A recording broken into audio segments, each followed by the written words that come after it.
Welcome back. I'm Pat, that Halloween movie collector. I'm back with another one of my Why Is It So Good episodes. It's been a minute.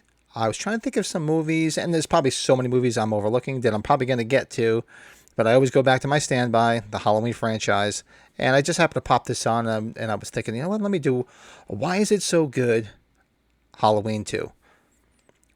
Arguably the most popular sequel in the franchise. Probably the most well-respected sequel in the franchise. My favorite sequel in the franchise. What's great about it is it's seamless. You can even watch it as one long film if you really wanted to. So I thought, let's go through it, all the different plot points like I did in my other videos, and let's discuss why is Halloween 2 so good. Simplicity. It's basically just picking up off of what was a simple story already in the 78 classic. It's the same night, immediately picks up where H2, the original, left off. Loomis shooting Myers, albeit in this they do make a gaffe, and if you listen, he actually gets shot 7 times, not just 6 times. And he's also falling off a different part of the Doyle house. So continuity errors here, you can overlook that. Not a big deal. But simplicity is, it's basically a continuation of a simple story of Laurie being stalked by the boogeyman. And although, yeah, the folklore and the so-called reason for why he's chasing Laurie and after her does get revealed at the end of this film, and whether you like that brother-sister angle or not, it's there. I can live with it. It's not that it's good for what it was at that point. Of course, later sequels it got a little bit too crazy, but at this point, it was digestible that it could be his sister. So it was simple. A lot of the shots are taking place. She's in the hospital. There wasn't much for Laurie Strode to do. She naturally, from the events of the original, you would think she'd be in the hospital. So there's Jamie Lee Curtis with a shitty wig, sitting basically in the bed throughout the whole hospital scenes, albeit until the end with the final chase scene, which is great. So simplicity, yeah, there isn't all that much, and of course we get a lot of great Loomis stuff between him and Deputy Hunt, because obviously Sheriff Brackett's daughter Annie was killed in the first one, and you would assume it could have gone either way. Obviously, he chose to go home and discuss it with his wife and not pursue anything, or there's the vengeful side of him that would have just been like, I'm going to go kill this motherfucker because he killed my daughter. But they went the other way. But simplicity, it's here. Shock value. A lot of shock value in here. I mean, the shock is the reveal that supposedly Laurie Strode is Michael's long-lost sister. So there's your shock value. There's some shocking scenes in here of deaths, because now this is 1981. Friday the 13th has since appeared, and they had to up the ante in terms of shock and gore. So, of course, it's not as much of the theater of the mind as the original 78. So there's a little bit extra shocking scenes in there, mostly of like some of the kills. And as far as like a shocking thing in here, I would think, it would have to be the reveal of Michael's motivation. Feel.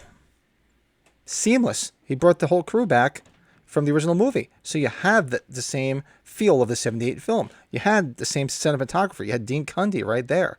You had John Carpenter producing with Deborah Hill, albeit not directing. So the feel is still there. It looks, the color grading and everything, it's seamless from one film to the next. It still feels like Halloween night. It still feels like the same night, albeit it's 3 years later that they filmed this. So the feel, second to none. Characters. There's some memorable characters in this film. Obviously, there's some carryover of the ones that didn't get murdered in the first film. So you get Sheriff Brackett for a brief moment in the beginning of the film. You have, of course, the iconic Dr. Loomis. You have Laurie in the hospital. That's it. Now we're introduced to a whole set of new cast of characters. A new sheriff, so to speak, but this is actually a Deputy Hunt. So he's leading the charge. You got everybody in the hospital, which is memorable as all hell. Everybody from Jimmy, the stalker, to Bud, the wisecracking idiot, to all the cute nurses. And you have the hard-ass Mrs. Alves. There's so many memorable characters here that, you go to these fan conventions, not just Halloween conventions out in Pasadena. You go to horror conventions, and a lot of these people are there because they're such memorable characters. So obviously these characters, their dialogue is great, their arcs, their deaths, and everything about them is so memorable that they've lasted for over 40 years now. So characters, Yes, they're not just typical characters. They're not just simple fodder for Michael to kill. You remember all these characters. You remember a lot of their lines. You remember so many things about these characters. They're not forgettable throwaways. Dialogue.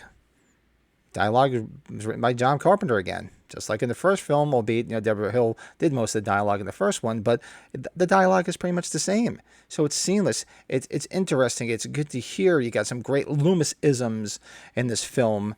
You have some great dialogue between the nurses and Jimmy, and between Jimmy and Laurie. There's just a lot of it's interesting, and it's memorable too, because you remember a lot of the lines. If the dialogue in a film is kind of cheesy and boring, you tend not to remember it. And for those Halloween fans or just horror fans in general, you do tend to remember a lot of the dialogue from this film. Pacing. It's paced very well. Starts out right at the end of the original movie, and naturally what you would think would happen. He disappeared in the first film, so now they got to chase him all over again. There's Loomis looking for him, so it slowly builds up.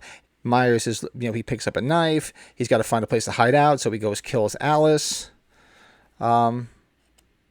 It's very paced very well until he makes his way to Haddonfield Memorial Hospital. And it's arguably, how did they know she was there? You got to suspend disbelief. It's a horror film. They're just, come on. I know he does bump into the so-called boombox boy, and he hears that's where she is. And you just happen to see the sign that says Haddonfield Memorial. So he was probably on his way there because he's thinking, all right, well, maybe he heard the sirens coming. He heard an ambulance come and pick up Laurie. Well, where else is the ambulance going to go?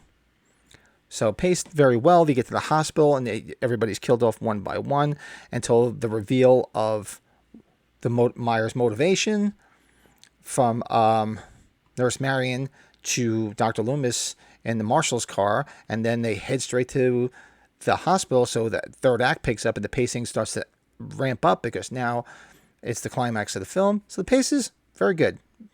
Atmosphere goes back to feel. The atmosphere is still there. It still feels like Halloween. It still feels like the same night. It doesn't feel like it's a different night. You can feel that continuation.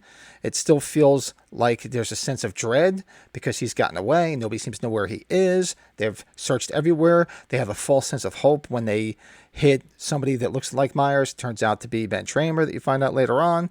So it's the atmosphere is there right up to the very end. And then you feel that change of atmosphere. I don't know if anybody else felt this. I saw this in the theater back in 81. First Halloween, actually first horror movie I ever saw in the theater. And I remember at the very end when they're wheeling her out towards the ambulance, you feel that change, that sense of dread sort of goes away because now it's the next morning. You see the smoke in the horizon. It looked like it was a rainy day. So you feel how that atmosphere changes from that Halloween night to the next day. Lighting goes back to Dean Cunningham. The lighting is perfect. All the lighting, the color grading, and shadow. Of course, he uses the same, not so-called trick, but effect of Myers coming behind there's Janet when she's in Dr. Mixter's office, as you had when he came from behind Laurie in the original Wallace house in the first one. The just dimmer light, so your eyes are slowly getting used to the dark. So the lighting, it's there. It looks great. It's lit where it should be, and it's not lit too well where it didn't need to be. Tension. The tension's there. You feel the tension because several times they thought they were close. Boom, you felt the tension rise when they thought that was Michael, but it was Ben Tramer.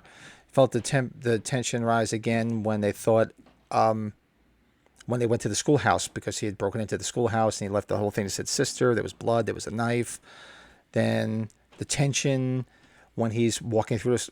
The tension is second to none when he's walking through the hospital, killing everybody from Mr. Garrett to Janet to Jill.